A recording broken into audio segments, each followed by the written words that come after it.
우리는 우리의 별명이 신앙인입니다. 신앙인이라는 말은 신앙하는 사람이라는 이야기지요. 그럼 신앙하는 사람이 우리라고 하면 그럼 신앙은 뭔가? 여러분, 누군가가 우리를 붙들고 신앙이 무엇입니까? 라고 물으면 여러분은 어떻게 대답하시겠습니까? 알기는 아는데, 의미는 파악하고 있는데 이것을 설명하기가 그렇게 간단치 않죠. 의외로 많은 분들이 신앙을 그저 교회 생활로 이해하는 분들이 많이 있어요. 이 땅에 많은 종교들이 있는데 그 종교들 가운데 기독교라고 하는 종교를 하나 선택하고 그 종교에 속하여서 종교 생활을 하는 것, 그것을 신앙이라고 이해하는 경향이 참 많은 것 같습니다. 그런가 하면 또 어떤 분들은 신앙을 마음의 수양, 마음의 수련 정도로 생각하는 분들도 계세요. 세상은 그렇게 이해한다고 할지라도 우리 교인들마저도 그렇게 생각하는 분들이 많아요. 전도를 하면서 쉽게 전도한다고 하긴 하지만, 그래, 교회 다니자, 그러면 신앙을 가지면 마음이 편안해지고 잡념이 없어지고 좋아. 그 사람에게 있어서 신앙은 어떤 것입니까? 마음의 수양이 신앙인 것이죠. 교회를 다니는 성도들 가운데도 어떤 교회에서 이런 모양 저런 모양의 교회에 활동하는 것, 그리고 교회를 다니는 것, 이것이 신앙으로 쉽게 이해하는 경우가 있습니다. 여러분, 만일에 신앙이 교회 생활이고 신앙이 어떤 종교를 하나 택하여 그 종교에 속하여서 그 종교적인 생활을 하는 것이 신앙이라고 하면 우리는 굳이 기독교, 예수를 선택할 이유가 없습니다. 예수보다, 교회보다 훨씬 더 편하고 훨씬 더 쉬운 종교적 선택지가 우리에게 굉장히 많습니다. 우리처럼 매주일 주일을 지키라고 하는 이런 요청을 받지 않고, 주일마다 모여 예배하거나 새벽마다 모여 새벽 기도회를 갖거나 이러지 않고 1년에 그저 한 번, 두 번 그저 등 하나 달고 불을 밝히면 그것이 신앙생활로 대치되는 그런 선택도 우리에게 있어요. 교회만큼 윤리적으로 도덕적으로 이렇게 많은 요구를 하는 그런 종교 집단도 흔치 않습니다. 술을 먹든 담배를 피우든 세상의 여러 여흥과 향락을 하든지 말든지 간에 한 종교 집단에 소속되어 있으면 신앙이라고 여겨지는 그런 선택도 얼마든지 우리에겐 있습니다. 근데 하필 우리가 왜 예수를 택하고 교회를 선택합니까? 우리에게 있어서 신앙이란 이런 것 이상의 의미를 가지고 있기 때문에 그렇습니다. 오늘은 신앙이란 무엇인가를 다시 한번 생각해보고 우리의 신앙을 점검하고 우리의 신앙을 다시 리빌딩, 다시 한번 재건축하는 이런 은혜가 우리에게 있기를 축복합니다. 첫째로, 우리에게 있어서 신앙은 뭔가? 종교 활동 정도가 아니에요. 교회를 다니는 정도의 그런 가치를 갖는 것이 아니고 신앙은 생명 활동입니다. 신앙은 뭐냐? 신앙은 생명을 얻는 일이고 그 얻은 생명에 의하여 활동하는 것, 그것이 바로 신앙이에요. 왜 신앙이 생명 활동인가? 여러분, 신앙은 구원으로부터 출발되어집니다. 구원이 이루어지지 않은 자에게 신앙이란 불가합니다. 구원은 뭐냐? 구원은 죄의 상태를 벗어난 것, 죄 사함을 받은 것, 죄 씻음을 얻은 것을 우리는 구원이라고 말하죠. 죄로부터 구출된 것, 그것이 바로 구원인데, 그럼 죄의 상태는 어떠한가? 죄의 상태는 죽음의 상태입니다. 죄의 상태는 죽음의 상태예요. 에베소서 2장 1절인 성경이 이렇게 이야기합니다. 예수는 허물과 죄로 죽었던 너희 우리를 살리셨다 그랬어요. 그러니까 구원받기 이전의 상태는 허물과 죄에 묶인 상태요, 그런 죄의 상태는 바로 죽은 상태이라는 것이지요. 왜 죄의 상태는 죽은 상태인가? 로마서 6장 23절 말씀을 보면 죄의 삭선 사망이요. 그러니까 죄는 우리를 죽음에 묶어 놓습니다. 그렇기 때문에 구원받기 이전에 그 죄의 상태는 곧 죽음의 상태인데, 그럼 구원의 상태는 뭐냐? 그 죄 문제가 해결된 상태가 구원의 상태요, 죄 문제가 해결된 상태는 죽음에서 다시 생명을 얻은 상태가 바로 구원의 상태이지요. 그래서 에베소서 2장 5절 말씀은 이렇게 기록하고 있습니다. 허물로 죽은 우리를 그리스도와 함께 살리셨고, 허물로 죽은 우리를 다시 살린 이 사건은 은혜로 구원을 받은 것이라고 설명하고 있습니다. 그러니까 구원은 생명을 얻은 사건이 바로 구원입니다. 신앙은 여기서부터 시작됩니다. 생명을 얻지 않은 죽은 상태에서, 죄 문제가 해결되지 않은 상태에서 신앙은 성립될 수가 없어요. 죽었는데 무엇이, 어떤 활동을 기대할 수 있습니까? 종종 이런 분들이 계세요. 교회는 오면 뭔가 좀 복잡하고 그런 것 같아. 절에는 가면 조용하고 마음이 차분해지는 것 같아. 그렇게 말해. 생명 없어서 그렇습니다.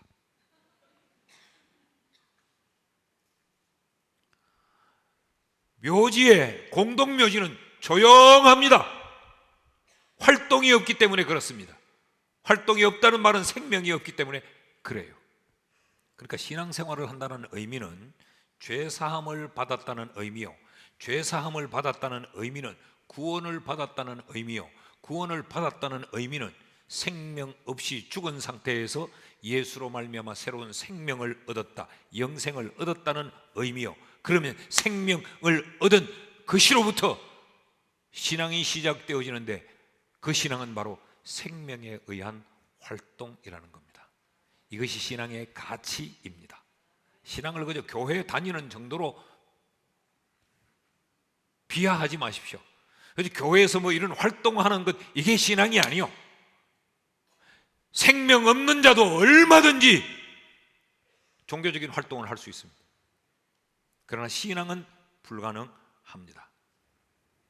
자, 오늘 본문은 잔치집의 광경입니다. 이 잔치가 베풀어지고 있는 그 잔치의 시작, 잔치의 이유가 뭐냐? 1절 말씀을 보면요, 유월절 여세 전에 예수께서 베다니에 이르시니 이곳은 예수께서 죽은 자 가운데서 살리신 나사로가 있는 곳이라. 우리는 이 말씀을 쭉 지금 요한복음 1장부터 살펴왔기 때문에 이 말씀의 흐름을 잘 알고 있습니다. 11장에서 나사로가 병들어 죽었지요. 근데 예수님께서 오셔서 병든 나사로로 죽음에서 다시 살려주셨습니다. 그래서 지금 12장에 오면 그곳에서 죽은 자 가운데서 다시 살아남으로 말미암아 일어난 잔치의 행위가 지금 기록이 되고 있습니다. 이 잔치의 목적이 뭐냐? 2절 말씀을 보면 거기서 예수를 위하여 잔치할세. 왜 예수를 위하여 잔치하고 있습니까? 그 생명이 예수로부터 왔기 때문에 그 예수를 위하여 지금 잔치하고 있어요. 그러면 이 잔치의 행위는 생명으로 말미암는 활동이지요. 생명이 없다면 이 활동은 일어날 수 없는 것입니다. 이것이 신앙이라는 겁니다. 그래서 교회는 예수로 말미암아 생명을 얻은 자들의 모임이기 때문에 교회는 기쁨이 있고 교회는 잔치가 있고, 그래서 사람들은 교회에 모이고, 그래서 이 기쁨을 함께 나누기 위해 어울리고.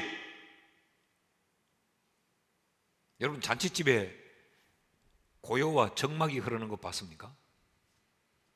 난 잔치집에 갈 때마다 야, 이게 잔치구나를 느껴요. 시골에서 일하시던 할머니들이 잔치 때가 되면 그래도 동동 구리물을 바르고 머리를 빗어 넘기고 늘 일복만 입고 있다가 언제 입었는 옷인지 모르겠는데 한복 챙겨서 입고 허리를 질끈 묶고 생전 핸드백을 잘 안 들어보다가 핸드백 들고 잔칫날 옵니다. 막 흔들면서. 그리고 와서는 사실 그 뭐 잔치의 음식이 뭐 그렇게 입에 착착 붙는 음식은 아니잖아요. 그래도 음식 앞에 펼쳐놓고 아이고 반야월댁이 왔나, 아이고 사랑댁이 왔나, 영광댁이 왔나, 그러면 아이고 누구 고몽교 이러면서 얼마나 즐겁고 이 생명 있어서 그런 거죠. 이것이 신앙이라는 겁니다. 자, 2절 말씀을 다시 보면 거기서 예수를 위하여 잔치하는데 마르다는 일을 하고 활동이 여기 있어지게 됩니다. 그리고 나사로는 예수와 함께 안전자 중에 있더라. 죽었으면 어느 산비탈 한적한 곳에 파묻혀 고요와 적막 가운데 지났겠지만 생명을 얻었기에 예수와 함께 교제하고 그 잔치집에서 같이 어울리고 있는 것입니다. 그래서 신앙생활은 교회를 떠나서 신앙생활은 존재하기 어려워요. 이 어울림이, 생명 얻은 자들의 어울림이, 이것이 신앙이라는 것입니다. 그런데 우리가 지금 11장을 우리가 살피고 왔는데 그 11장에는 나사로가 병들어서 결국 그 병으로 인하여 죽지요. 그 죽음의 장면에서는 눈물이 있었고 통곡이 있었고 불안이 있었고 절망만 있었지 거기는 기쁨의 잔치는 없었습니다. 이것이 신앙의 가치입니다. 그러므로 신앙은 생명의 활동이지 언둔하는 것이 아니에요. 깊은 산골로 숨어드는 것이 신앙이 아니에요. 신앙은 내 스스로를 고행의 자리로 몰아가는 것도 신앙이 아니에요. 누턴은 종교개혁을 할 때 그는 늘 가르침 받기를 신앙을 위하여서는 고행을 늘 가르침 받아왔어요. 그래서 그 돌계단을 맨무릎으로 맨팔굽으로 기어 오르면서 피를 철철 흘리며 왜 이걸 해야 되지? 왜 이걸 해야 되지? 이것으로 생명이 오는 것이 아닌데 그래서 그는 로마서를 읽다가 이것이 복음이다 라고 기치를 들고 종교를 개혁한 거예요. 여러분, 신앙은 고행하는 것이 아니고 신앙은 언둔하는 것이 아니고 신앙은 가출하는 것도 아닙니다. 신앙은 생명을 얻어 그 생명의 활동을 이어가는 것이 바로 신앙입니다.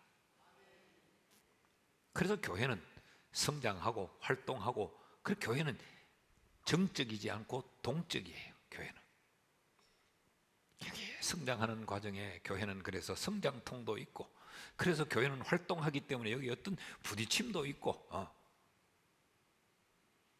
생명 활동이기 때문에 그렇습니다. 유일하게 기독교에만 음악이 있고 춤이 있어요. 아니 뭐 다른 종교도 있던데 다 뒤늦게 따라하는 거죠. 여러분, 고전음악이라고 하는 것들, 우리가 바하를 말하고 핸델을 말하고, 이들은 다 하나님의 천지 창조를 노래하고 예수 그리스도의 십자가를 노래하고 부활을 노래하고, 모든 우리의 고전음악들은 다 기독교가 그 파운데이션입니다. 왜 그럴까요? 생명 있는 종교이기 때문에 그렇습니다. 그래서 신앙은 무념무상의 세계로 빠져드는 것이 아니에요. 생명으로 인하여서 활동하고 움직이는 것, 그것이 신앙입니다. 둘째로, 신앙이 무엇인가? 신앙은 섬김의 행위입니다. 이 생명 활동이 무엇을 지향하는가? 이 생명 얻음으로 인하여서 잔치를 열고 있는 이것이 어디를 향하고 있는가? 그 목표가 뭐냐? 2절 말씀이죠. 2절 말씀을 보면 거기서 예수를 위하여 잔치할세, 죽었다가 다시 살림을 받은 이들이 죽은 자리에서 살려주신 그 예수를 위하여 잔치하고 있는 것, 이것이 신앙이라는 거죠. 이 부분을 우리가 조금 더 감격적으로 이해하기 위해서 설명이 좀 필요한데, 이 잔치를 하고 있는 이 동리가 어디냐? 베다니 동리예요. 1절 말씀을 다시 보니까 6월절 여세전에 예수께서 베다니에 이르시니 이곳은 죽은 자 가운데서 살리신 나사로가 있는 곳이라. 이 베다니라고 하는 말은 이 집이라고 하는 말과 아니, 고통, 괴로움이라고 하는 말이 합쳐져서 만들어진 단어예요. 벳아니라고 하는 말, 뜻이 뭘까요? 집, 고통, 괴로움, 괴로움의 집, 괴로움의 동리가 바로 베다니예요. 왜 베다니가 괴로움의 집이요 고통의 집인가? 죽음 때문에 그렇습니다. 죽음이 있는 곳은 다 고통스럽습니다. 괴롭습니다. 불안합니다. 두렵습니다. 이 죽음은 베다니 동리에만 죽음만 있었을까? 베다니 동리에 이 죽음은 질병으로 말미암았습니다.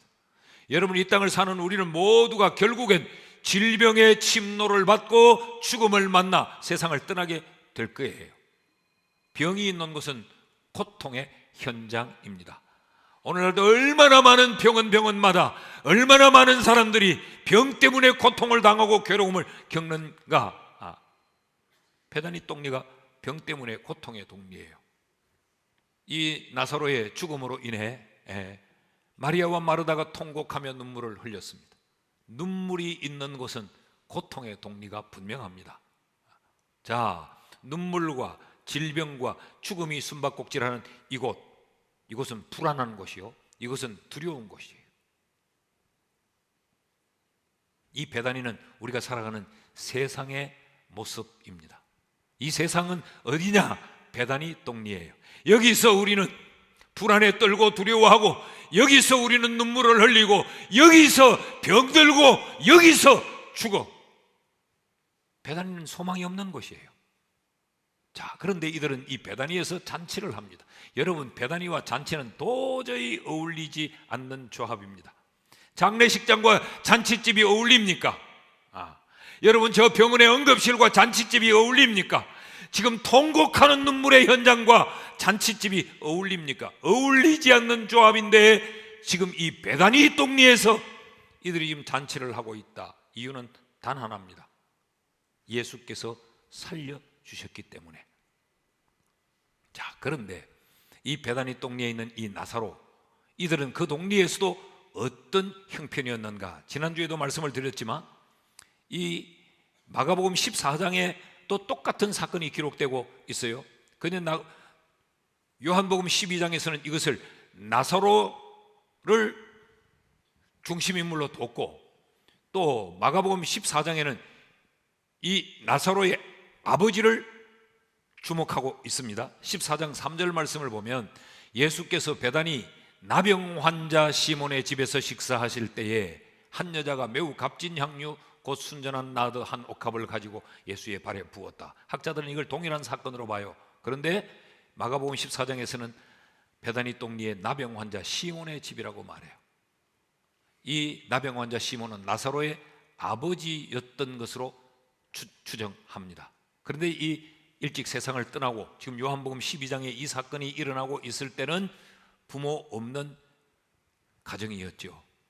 그러니까 사람들은 그 아버지의 이 특이함 때문에 그 집을 나병 환자 시몬의 집으로 기억하고 있는 것입니다. 여러분, 그렇다면 이 나사로와 이 가족들은 그 당시 사람들에게 철저하게 외면당하던 가정이고, 사람들이 함께하기 싫어하는 가족들이고, 지탄받던, 그 당시 문화적인 이해는 천형이라고 여겨왔기 때문에 그런 이들이 지금 예수로 말미암아 생명을 얻고 사람들과 어울려 생명 활동을 하고 있습니다. 사람들이 지난주에도 말씀을 드렸지만 나사로를 보고 싶어하며 찾아왔습니다. 어울려서 음식을 먹습니다. 이게 얼마나 감격적이고 이게 얼마나 감동스러운 순간이겠어요. 이런 은혜, 이런 축복을 누릴 수 있도록 해주신 그 예수 그리스도, 그분을 위하여 지금 잔치를 하고 있습니다. 2절 말씀을 다시 보면 거기서 예수를 위하여 잔치할세 마르다는 일을 하고, 여기 일하다라고 하는 이 단어가 디아코네오라고 하는 단어인데 섬김이다 이라는 단어예요. 섬기다. 근데 이 섬김은 조금 독특합니다. 이 섬김은 마지못해 억지로 하는 섬김이 아니고 인격적인 섬김이며 자발적인 섬김이에요. 그러니까 지금 이 잔치를 섬기고 있는 게 이게 자발적이라는 거예요. 그러면 얼마나 기쁘고 얼마나 감사했으면 자발적으로, 그리고 억지로 눈치 보며 마지못해 하는 것이 아니고 내 전 인격을 다 동원해서 기꺼이 기쁨으로 지금 이 섬기고 있다는 것이, 이것이 신앙이라는 것입니다. 여러분, 우리에게 있어서 신앙은요, 무언가를 얻기 위함 이전에 우리는 얻었으므로 감사하여 섬기는 것이 신앙입니다. 이게 이해가 되십니까? 세상의 모든 종교는 비나이다 비나이다 비나이다 하는 거예요. 무언가를 얻으려고 몸부림을 치는 행위이지만 우리는 생명을 얻었기에 그 하나님 앞에 감사로 섬기는 것, 이게 신앙이에요. 그렇게 감사의 섬김으로 말미암아 하나님으로부터 또 우리에게 은혜의 단비가 쏟아지는 것이지, 신앙의 1차적인 목표는 무언가를 비나이다 얻어내기 위함이 아니야. 이미 얻었으므로. 여러분, 만약에 자식이 부모에게 이런 마음으로 접근을 한다고 생각해 봅시다. 아버지가 이제 돌아가실 때가 다 돼 가는구나. 야, 아버지 저 문전 옥답을 내가 얻어내야지. 그래서 평소에는 애비를 찾아보지도 않다가 아버지가 이제 돌아가실 때가 눈앞에 보이니까 매일 날마다 찾아오고 날마다 음식거리 사오고 아버지, 어머니 빌어대는, 이거는 효도가 아니고 이것은 속임입니다. 부모를 속이는 겁니다. 지금 재산 빨아내려고. 그런데 아버지가 돌아가실 때가 임박했든 안 했든, 아버지의 재산이 많든 적든, 내게 주든 안 주든 나는 나의 아버지이기 때문에 찾아뵙고 먹거리를 사다 드리고, 이것은 효도입니다. 신앙이 바로 그런 거예요. 뭔가를 하나 얻어내기 위해 비나이다 비나이다라고 접근하는 것이 아니고 내게 생명을 주신 부모이기 때문에 나는 내가 힘들 때나, 나는 내가 여유 있을 때나, 나는 그 하나님을 향해 섬김의 행위를 하고 있는 것, 이것이 신앙이라는 것입니다. 나는 우리 교회 성도들은 이런 의미에서 바로된 신앙을 가질 수 있기를 주의 이름으로 축원합니다. 그러니까 자발적인 행위예요. 그러니까 인격적인 행위예요. 여러분, 주인의 채찍이 무서워서 그 앞에 복종하는 복종과 주인이 너무 좋아서 주인을 위해 복종하는 그 복종은 전혀 다른 것이죠. 이게 신앙이라는 것입니다. 그러므로 여러분, 우리가 신앙생활을 할 때 하나님이 두려워서 하지 않았으면 좋겠어요. 신앙은 섬김의 행위라는 거예요. 억지의 헌신이 아닌 자발적인 헌신이, 억지의 예배가 아닌 자발적인 예배인 거죠.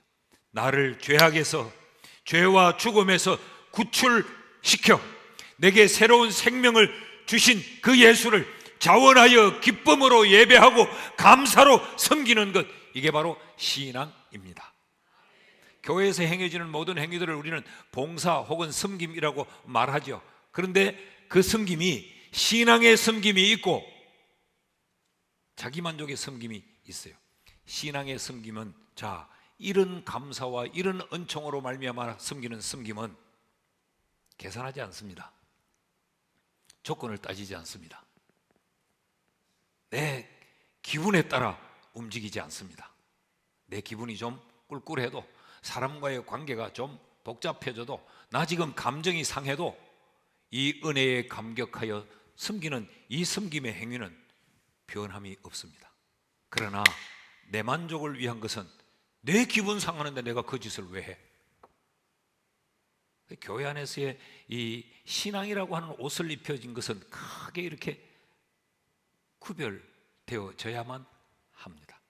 그러므로 난 우리 교회 온 성도들의 신앙이 주의 은혜에 감사 감격하는 온전한 섬김의 행위가 될 수 있기를 주의 이름으로 축복합니다. 그럴 때 하나님이 우리 교회를 건강한 교회로, 하나님이 기뻐하시는 교회로 축복하지 않겠습니까? 셋째로, 신앙이란 무언가? 신앙은 생명 활동이에요. 이게 신앙의 가치예요.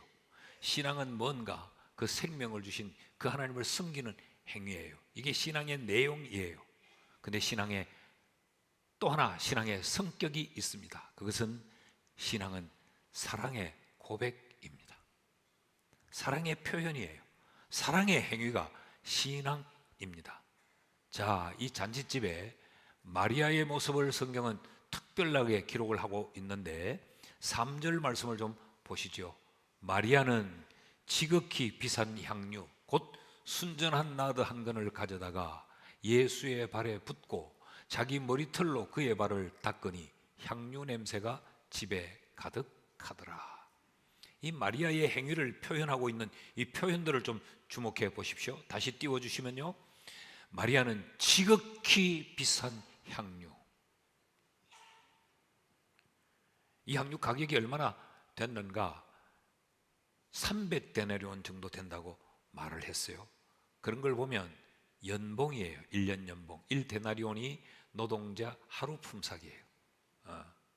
그러면 하루 품삯을 10만 원으로 잡으면 3천만 원이요, 20만 원으로 잡으면 6천만 원이요, 아주 고급 노동자를 치면 1년 연봉이 그보다 훨씬 많은 분도 있겠죠. 엄청나게 귀한 것이라는 거예요. 가장 지극히 비싼 향유를 예수님께 바쳤어요. 그것도 순전한 나드 한 근 그랬어요. 뭘 섞이지 않았다는 이야기입니다. 계산이 빠졌다는 이야기예요. 뭔가 다른 의도를 가지고 한 것이 아니라는 이야기죠. 그런가 하면 그 나드 한 근을 예수의 발에 붓고라고 설명해요. 예수의 발에 붓고. 누가복음 14장, 마태복음 26장에는 머리에 붓고 발에 붓고 이런 표현들이 있는데 이건 다 동일한 표현이에요. 그 다음 머리털로 닦았다라고 말해요. 이 머리는 여자의 순결이고 여자의 생명이고 영광이에요. 그러니까 결국 이건 뭐예요? 마리아는 최상의 것으로 자기의 전부를 예수 앞에 다 내드렸다는 거죠. 마리아의 사랑의 표현입니다. 나는 당신을 이렇게 사랑한다. 내 전부를 다 줄 만큼 당신은 내게 고귀한 분이다. 나는 당신을 향해 아끼고 당신을 향해 빼돌릴 것이 없이 나는 내 인생 전부를 당신에게 내어드린다. 그런 이야기예요. 이 기록에 의하면 이 혼인을 하기 위해 여자들은 이 향수를 준비한다는, 이 고가의 향수를 혼인을 위해 준비한다는 거예요. 요즘 우리로 말하면 결혼 혼수비라는 거죠. 시집 가려고 다 적금 들여서 모아놨던 그 돈을 다 갖다 바치. 이게 무슨 이야기입니까? 나 시집 안 가도 좋다는 거예요. 난 알몸으로 그냥 가도 좋다는 거예요. 이만큼 당신은 내게 소중한 분이요, 내게 이만큼의 가치가 있고 나는 이렇게 당신을 사랑합니다 라는 사랑의 고백입니다. 이게 신앙이라는 거예요. 그러면서 여기서 마리아와 또 한 인물을 대조하고 있습니다. 4절과 5절인데 제자 중 하나 예수를 잡아줄 가룟 유다가 말하되, 여기 가룟 유다라는 말은 성경에 유다가 많기 때문에 구분하기 위해 가룟 유다라고 해서 가룟 사람 유다 그런 이야기입니다. 가룟 유다가 이름이 아니고 가룟 사람 유다가 말하되 이 향유를 어찌하여 300데나리온에 팔아 가난한 자들에게 주지 아니하였느냐 하니. 가룟 유다는 마리아의 그 행위를 보면서 저건 좀 아닌 것 같아, 저렇게 발에 깨 부어버리고 좀 다 허비해버리고 저건 낭비라고 생각을 한 겁니다. 저걸 팔아서 주변에 어려운 사람들에게 다 나눠주면 얼마나 많은 사람들을 도와줄 텐데 저건 미친 짓이야 라는 이야기지요. 여러분, 이 가룟 유다의 이 주장이 틀립니까? 맞습니까? 맞는 것 같은데 지금 이 상황 여기에서는 맞다고 말하기가 굉장히 곤란하지요. 굉장히 합리적이고 굉장히 효율적이고 굉장히 상식적이고 굉장히 과학적이고 굉장히 이성적입니다. 그렇잖아요. 예수의 발을 깨버리면 그게 끝이에요. 흡이에요. 얼마나 의미 있는 일을 할 수 있는데 왜 이러냐? 이게 유다의 행동입니다. 예수님은 유다의 이 말을 듣고 어떻게 반응하셨을까요? 7절과 8절을 보십시오. 예수께서 이르시되 그를 가만두어라. 마리아를 그렇게 탓하지 마라. 그는 나의 장례할 날을 위하여 그것을 간직하게 하라. 지금 이 마리아의 행위는 내 장례를 준비하는 행위야. 그러니까 그대로 둬. 가난한 사람들은 항상 너희 곁에 있잖아. 그러나 나는 항상 너희와 함께 있지 않아 라고 말씀을 하세요. 그러면서 가룟 유다를 편들어주는 것이 아니고 지금 마리아의 행위를 주님은 인정하고 계십니다. 이걸 통해 주님이 우리에게 하시고 싶은 말이 무엇인가? 신앙은 머리로 계산하는 것이 아니라는 이야기입니다. 여러분, 사랑을 어떻게 머리로 계산할 수 있나요? 네? 사랑은 청량할 수 없는 겁니다. 신앙은 머리의 계산이 아니라는, 계산으로는 이루어질 수 없습니다. 보십시오. 예수가 동정녀의 몸에서 탄생했다는데 이것이 어떻게 우리의 머리로 이해할 수 있는 건가요? 예수님이 십자가에 달려 죽으시고 3일 만에 다시 부활했대요. 이것이 여러분의 상식으로, 우리의 과학으로 이게 증명이 가능합니까? 생면부지의 그 예수가 나 죄 때문에 죽었대요. 이걸 어떻게 우리가 합리적으로 받아들일 수 있습니까? 근데 그 예수를 믿으면 내가 죄가 사해진대요. 이것이 가능한 이야기입니까? 신앙은 우리의 머리로 계산을 놓을 수 없는 것입니다. 어떻게 예수님의 십자가의 그 은혜가 우리의 계산기에서 계산될 수 있습니까?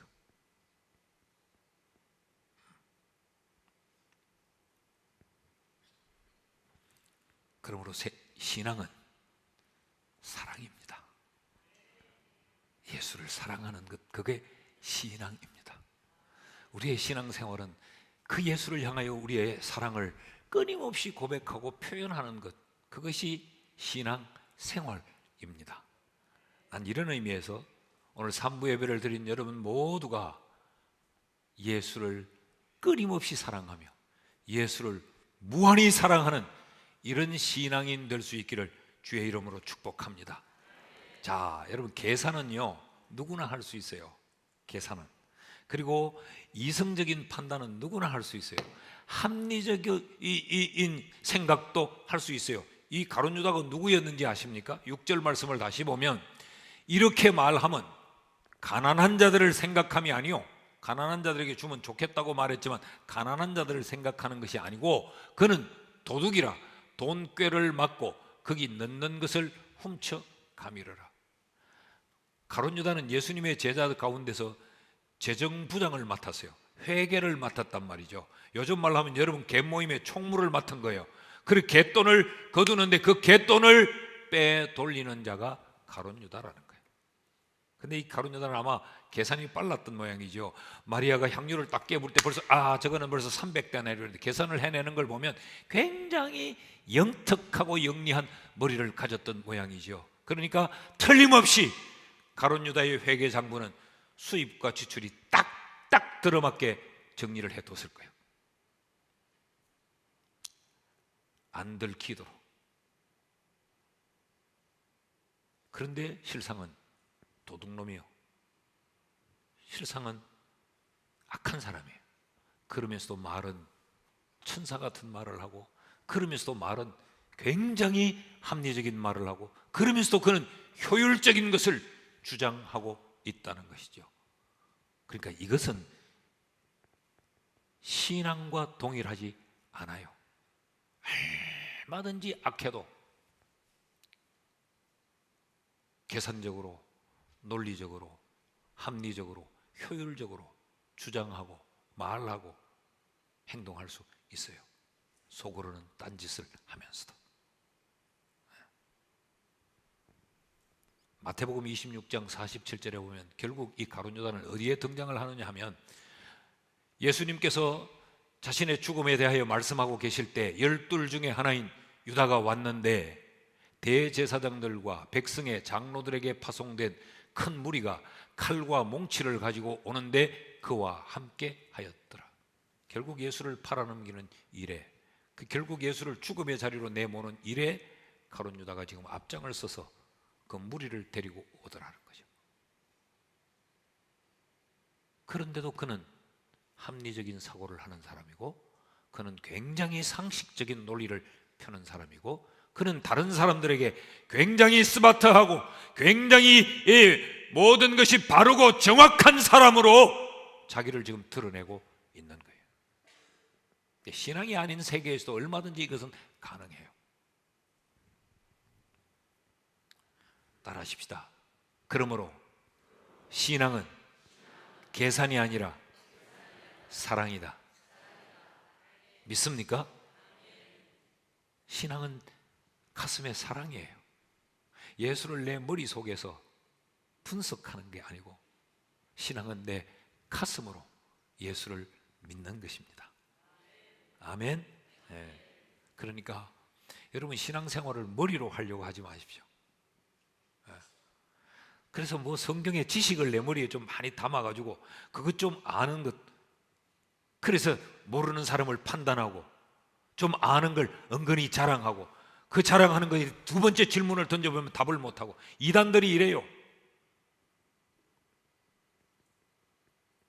교회에서 잘 말하지 않는 그런 한쪽 귀퉁이 있는 걸 하나 어떻게 드러내가지고, 그게 합리적이고 효율적이고 이성적이고 머리에 잘 들어오고, 그래서 많이 아는 것처럼 그걸 떠벌리는데, 그 다음 그것과 관계되어 그 다음 질문을 던져보면 대답을 못해요. 배운 게 그거고 훈련받은 게 그거기 때문에. 신앙과는 상관이 없어요. 그러므로 신앙생활을 자기 세계의 주장과 논리로 하려고 하면 안 됩니다. 내 논리를 가지고, 내 주장을 가지고 신앙의 울타리를 만들려고 하면 병듭니다. 잘못된 신앙의 세계로 빠져들고 맙니다. 신앙은 구원의 은총에 감사하고 감격함으로 하는 것이 신앙입니다.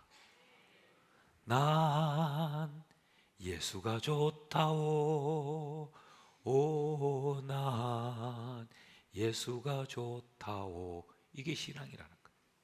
난 그렇게 예수가 좋아. 왜 좋아? 내게 영원한 생명 줬으니까, 나를 죄에서 건져 줬으니까, 나를 하늘나라 백성 삼아 줬으니까 난 예수가 좋아. 여러분, 자식이 부모에게 효도하는데 계산 놓고 할 수 있습니까? 그 다 따지고 합니까?